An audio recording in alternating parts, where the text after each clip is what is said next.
mesdames et messieurs, pour ces numéros, nous allons recevoir pour vous deux dames avec qui nous allons parler de violences basées sur le genre à travers la technologie.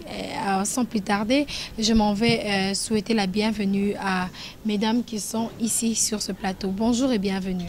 Bonjour, merci. Nous allons commencer par une petite présentation. Je commence à ma droite. Comment vous vous appelez et quel rôle vous jouez dans votre structure? Je m'appelle Nati Kabissa.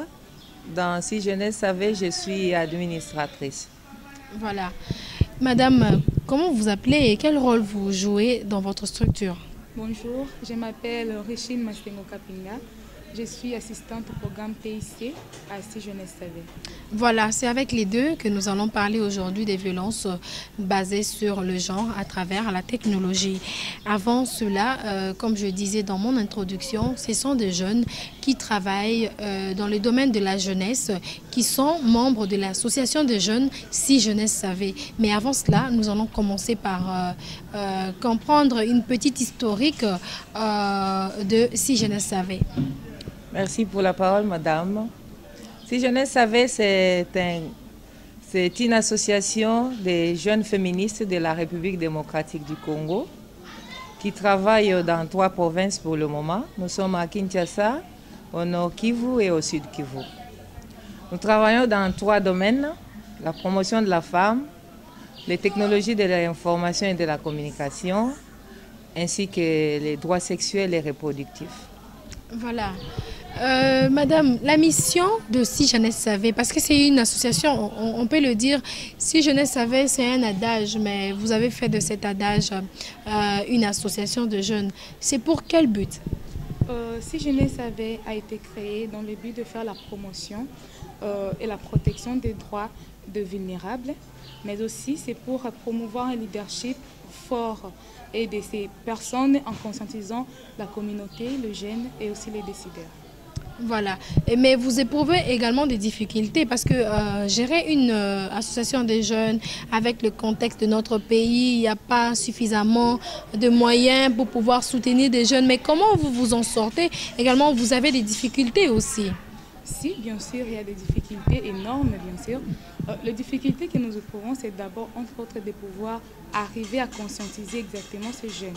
Parce qu'ils vivent des choses qui deviennent par habitude comme normales chez eux. Alors quand vous venez, vous leur dites que ce que vous faites là, vous êtes ignorant ou ignorante, vous devrez plutôt réclamer ceci, dire aux décideurs de pouvoir promouvoir ceci pour vous, de pouvoir considérer votre choix, de pouvoir considérer aussi votre droit, de tout ce qui est comme le devoir du gouvernement pour voir pour la jeunesse. Là, ça devient un problème parce que c'est quelque chose qu'ils ne savent pas, ils ignorent depuis des années et c'est peut-être depuis des décennies. C'est ça. Et aussi de l'autre côté, c'est aussi de pouvoir essayer de faire comprendre au gouvernement le besoin qu'a la jeunesse congolaise, qui a besoin de s'impliquer dans toutes les choses, d'être considérée, d'être aussi vue, qu'elle est là et qu'elle est mise à côté. Mais malgré ces difficultés, vous êtes là quand même. Malgré ces difficultés, vous avancez quand même.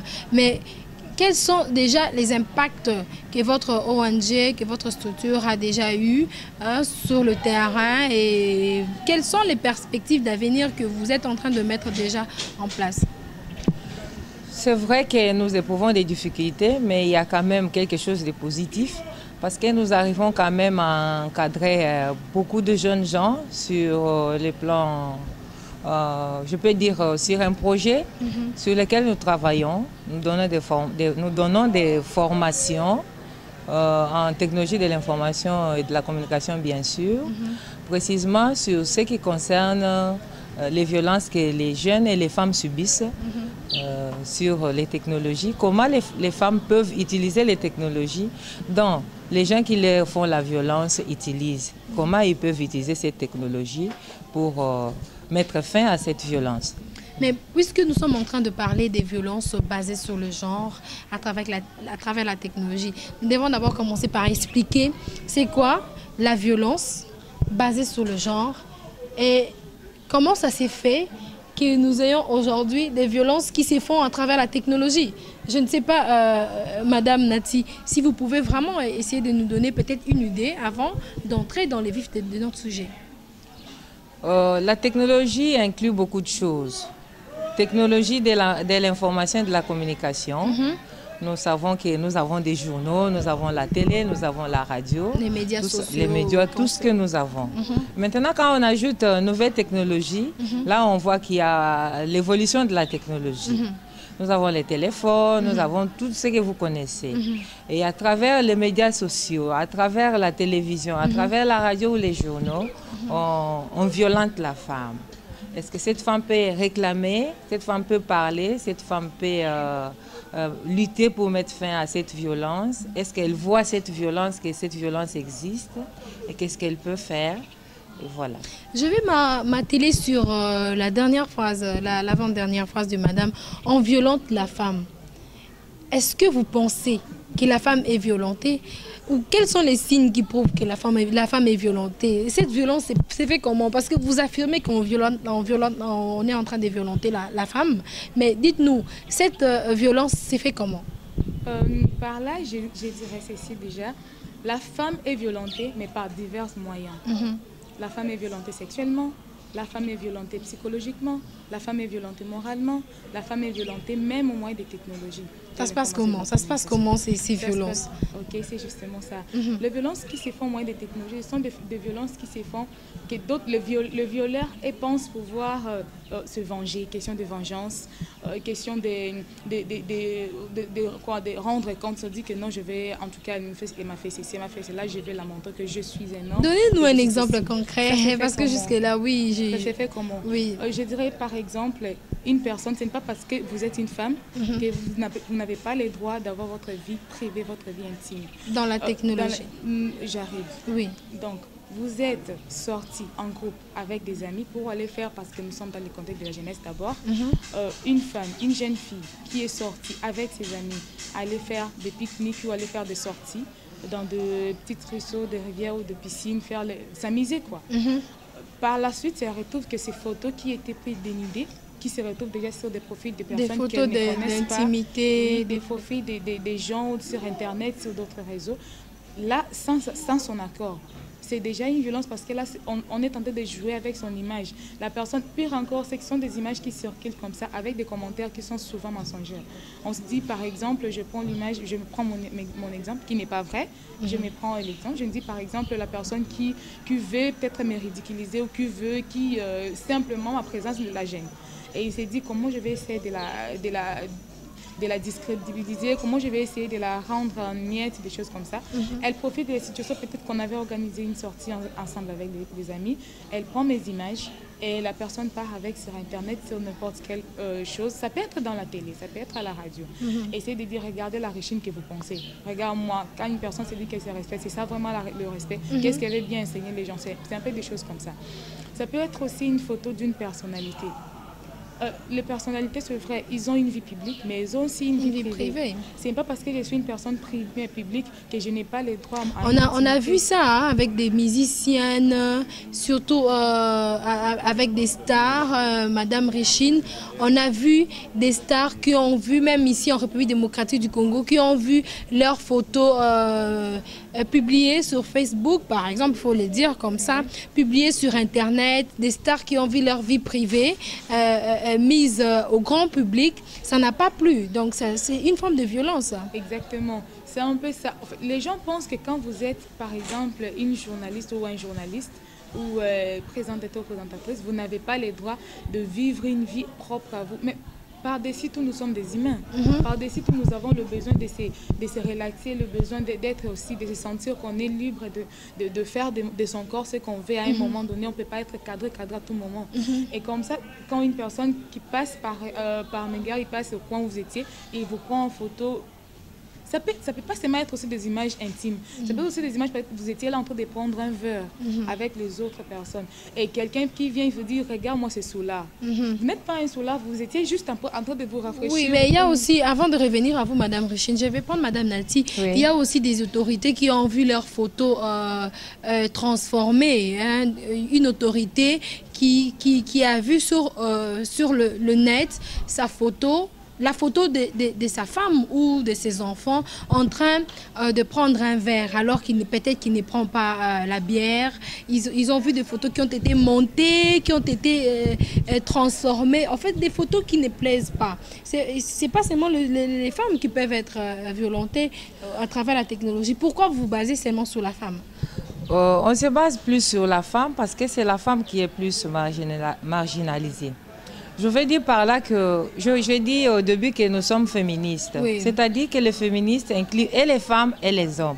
S'il y a un homme qui a subi une violence pareille, il n'a qu'à venir, il n'a qu'à s'exprimer. Parce qu'une violence reste une violence, même si elle est faite par une femme ou par un homme. La punition est la même. C'est qu'on donne à une femme qui a tué. C'est la même punition qu'on donne à un homme. Dans notre pays, il y a cette histoire, vraiment sont pleins, surtout. Actuellement, tous les jeunes sont sur Facebook, d'ailleurs avec les images que nous sommes en train de balancer. Tous les jeunes sont sur Facebook, sur Twitter, sur Dailymotion, sur Waplog, ainsi de suite. Tous les jeunes se permettent de faire n'importe quoi. Il y a même certains qui sont dans leur cabane uniquement pour monter, modifier, ajouter des images qui ne plaisent pas, madame. Mais vous, en tant que responsable de cette structure, qu'est-ce que vous faites pour d'abord pouvoir sensibiliser ces jeunes-là pour qu'on n'arrive pas à avoir ces situations, ces genres de situations? Merci beaucoup. J'ai parlé des formations que nous donnons à tout le monde qui voudra bien suivre la formation avec Si Jeunesse Savait. Nous avons déjà commencé à donner ces formations à des organisations qui ont bien accepté de suivre la formation de ce qu'on appelle la sécurité en ligne. C'est avec notre bailleur qui finance ce projet, avec qui nous travaillons sur ce projet, oui. Comment se sécuriser en ligne. C'est-à-dire qu'on montre aux gens comment ils peuvent se sécuriser. Même si on a subi cette violence, même si on ne l'a pas subi, peut-être une amie a subi, ou un grand frère, ou ma maman, ou mon papa, je peux l'aider à se sécuriser en ligne, c'est-à-dire je peux l'aider à choisir qui peut être mon ami, qui je peux accepter, qui je peux bloquer quand on m'importune. On a toutes ces options sur les réseaux sociaux et nous sommes en train de donner ces formations. À ceux qui ne savent pas que Si Jeunesse Savait existe ou ne donne ces formations, peuvent nous contacter. Mais rentrons d'abord, avant de poursuivre, rentrons d'abord dans notre sujet. Aujourd'hui, nous voyons des gens qui ont 2, 3 comptes sur Facebook. Il a un compte privé à lui, qu'il surveille minutieusement, dans lequel il ne poste pas n'importe quoi. Il a aussi un autre compte dans lequel il poste n'importe quoi. C'est là qu'il utilise pour faire des arnaques sur le net, si je peux le dire comme ça. Mais comment vous pouvez aider les jeunes à pouvoir sécuriser leurs comptes alors que même les sites des États-Unis parfois sont piratés, même les sites des grandes chaînes de télévision sont piratés? Ça aussi, c'est une forme de piratage, puisqu'on n'en parle pas ici. Mais parlons de violence. Vous pensez que la sécurité en ligne est possible? Oui, je pense bien et nous le pensons bien à Si Jeunesse Savait parce que nous sommes arrivés à nous protéger, à nous sécuriser. C'est vrai qu'il y a les gens qu'on appelle des hackers. Ils sont là pour pouvoir essayer de scripter. Il y a des codes, des décodages comme ça. Ce sont des choses qui se font pour des grandes opérations, par exemple des choses bancaires ou des secrets d'État, des choses comme ça. Mais là, nous sommes dans le cadre purement physique, purement juvénile, voilà. Jeune, relation, jeune. Oui. Et donc, nous basons par rapport à la sécurité des femmes, surtout parce qu'elles, ce sont les groupes de personnes dans la société qui ne se mettaient pas avant à pouvoir découvrir c'est quoi la technologie, comment utiliser les technologies actuelles, comment manipuler les outils informatiques, des choses. Et donc, ils ne savaient même pas des codes de sécurité. Je vais donner un exemple. Il y a des femmes, jusqu'à aujourd'hui, nous parlons là, il y a de celles-là qui arrivent dans des cybercafés. On l'a dit par exemple qu'aller déposer un CV dans tel endroit, il n'a pas un compte de messagerie Gmail ou en ligne. Dans ce cas, il demande de l'aide au gestionnaire du bureautique ou du cybercafé. Crée pour moi un compte, comme ça je vais envoyer. Et la personne, la pauvre dame ou jeune fille ne savent même pas qu'il ne faut pas partager son mot de passe, par exemple. C'est déjà la première des choses, des petites choses qu'on peut avoir le réflexe de ne pas partager. Et quand c'est une personne qui ouvre pour toi le compte, il a votre mot de passe. Gérer votre compte. Oui. Et donc, vous partez, il y a des gens qui partent sans pour autant demander l'amour parce qu'ils ne savent pas comment ça se fait. Et du coup, ce n'est pas vous qui gérez votre compte, c'est une tierce personne qui la gère. Et la personne peut se permettre de faire des histoires à votre nom parce que c'est votre boîte messagerie. C'est ainsi que nous parlons de ces violences-là qui se font moins des technologies. Ailleurs, d'ailleurs, les Américains, ils utilisent beaucoup de termes, des porno-vengeurs, des choses. Ce sont beaucoup de choses, beaucoup de structures. Oui, aussi avec les images pornographiques, s'il faut le dire, c'est pas un tabou, il faut vraiment le dire. Il y a des jeunes qui ont vu leur compte piraté. Ça veut dire qu'ils se sont retrouvés avec des photos pornographiques, des photos qui ne sont pas bien à diffuser en public, mais dont les parents ont vu, les membres des familles, les amis ont vu. Et la réputation a été détruite. Oui. C'est vraiment ça. Donc il y a les violences qui se font par moyen de vidéos, là on appelle porno-vengeur, c'est-à-dire quelqu'un qui... ça arrive souvent pour des jeunes couples ou des relations amicales ou académiques, des relations comme ça. Quelqu'un qui suivait par exemple une fille pendant des années, pendant des temps, et la fille qui résistait. Et dans sa tête, il s'est dit, ok, le jour où la fille va enfin me donner son cœur, moi je vais me venger. Et quand la fille vous donne le cœur, vous profitez de sa faiblesse pour pouvoir tourner toutes les séquences possibles de vos intimités, de tout ce que vous faites. Et puis mais c'est le problème aussi, hein, madame, c'est aussi le problème de la fille elle-même. Parce qu'il ne faudrait pas qu'on acquise seulement les gens qui les font. Il y a aussi des femmes qui font des violences basées sur les femmes, sur le genre, pardon, aux femmes. C'est possible. Il y a une femme qui gère un compte Twitter, Facebook, qui va commencer à pirater les comptes des autres femmes. C'est possible.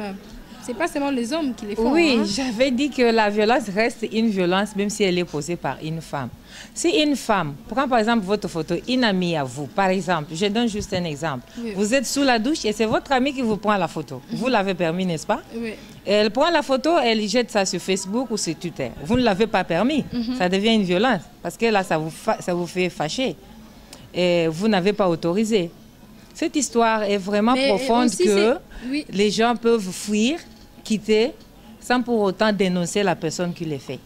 Si c'est une femme qui a fait une violence, quand on la dénonce, elle ne va plus refaire. Si c'est un homme, c'est la même chose. Mais cette histoire de s'envoyer des photos sur Viber, sur WhatsApp, nous le voyons entre nous les jeunes, on sait comment ça se passe. Il y a des filles, il y a des garçons qui veulent que leurs amis filles les envoient leurs photos d'intimité et ainsi de suite. Il y a des gens qui s'envoient des photos où tu es, où je suis sous la douche, qu'est-ce que tu fais? Je suis au salon, je mange, tu peux m'envoyer, tu habites seul chez toi, peux-tu m'envoyer une photo de toi, de ta poitrine, une partie de ton corps? Et puis après, on voit la photo circuler en ligne. Oui, c'est trahir l'autre. Si c'est un ami à vous, par exemple, votre partenaire, copine ou quoi que ce soit, c'est ce qui se passe avec les mariages virtuels. Donc, vous vous rencontrez sur le net, et vous faites tout ce que vous voulez. Et après, soit vous vous mariez, soit vous ne vous mariez pas. Après, vous voyez vos photos intimes balancées comme ça. Ça fait du mal à une personne, c'est juste salir une personne. Une personne peut se dire, comme on a fait ça, je vais quitter le quartier. Est-ce que la personne qui a fait cette chose pourra continuer ou pourra cesser de le faire? Et le mieux à faire, c'est d'interpeller les gens qui le font. Ou soit c'est de protéger, c'est de se sécuriser. Nous voyons aussi, j'ai assisté à une conférence dans une des universités ici, en République démocratique du Congo. Vous savez, nous sommes le journal de la jeunesse, nous sommes invités un peu partout. Au cours de l'activité, on a vu des jeunes de cette université qui s'est précipité pour prendre des gâteaux, pour voler des gâteaux qui étaient là, des sandwichs, des sucrés, ainsi de suite.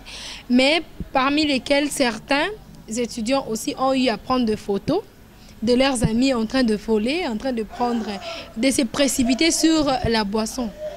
Mais après, il y a eu des problèmes parce que ces jeunes-là, ils étaient obligés de mettre leurs amis mal à l'aise parce qu'ils avaient pris leurs photos et de peur qu'ils les publient sur le net. Vous ne voyez pas qu'à tout moment, nous sommes exposés à ce genre de violence. À tout moment. Donc, c'est difficile de pouvoir éradiquer cela. Vous ne pensez pas? C'est difficile, mais on va y arriver. On y arrivera seulement si on arrive à conscientiser, à réveiller les consciences de tout le monde. Leur dire que ce n'est pas parce que, si je peux bien reculer un tout petit peu, Oui. la question que vous avez posée à la dame, ce n'est pas parce que je partageais volontairement mes images.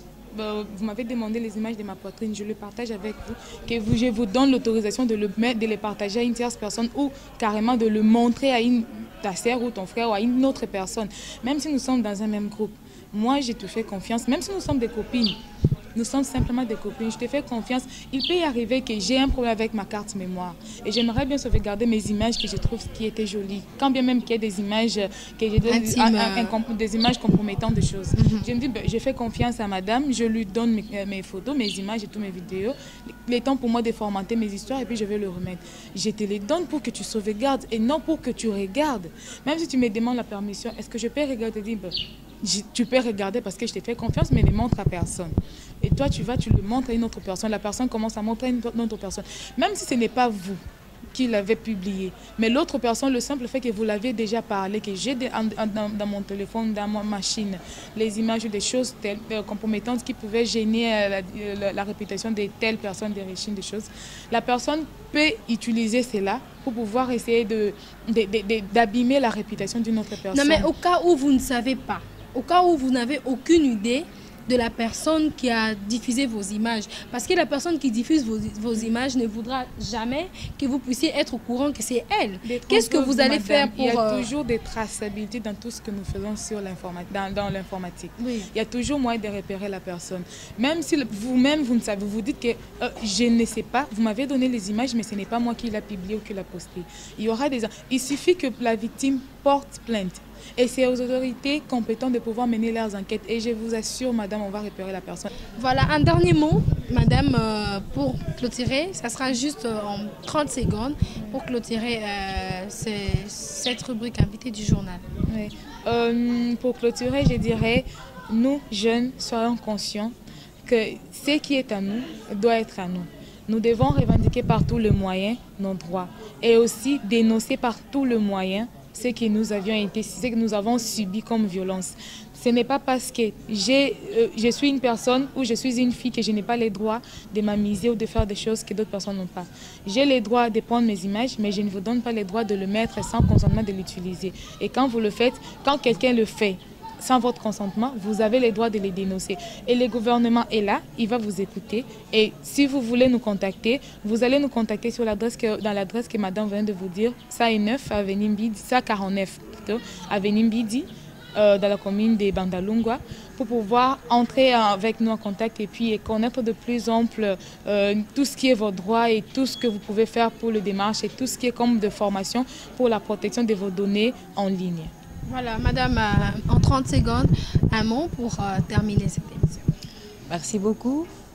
Je vais d'abord commencer par vous remercier et je vais vous dire à toute la jeunesse de la RDC que la violence existe.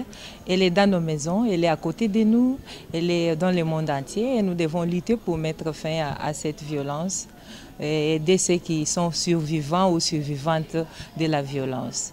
Nous aimerions bien que vous puissiez nous contacter à ce numéro 0422 222 52 94 0151 62 633. Voilà, merci mesdames, c'était pour moi un grand plaisir, un réel plaisir de vous recevoir. On a parlé des violences basées sur le genre à travers la technologie et à la prochaine.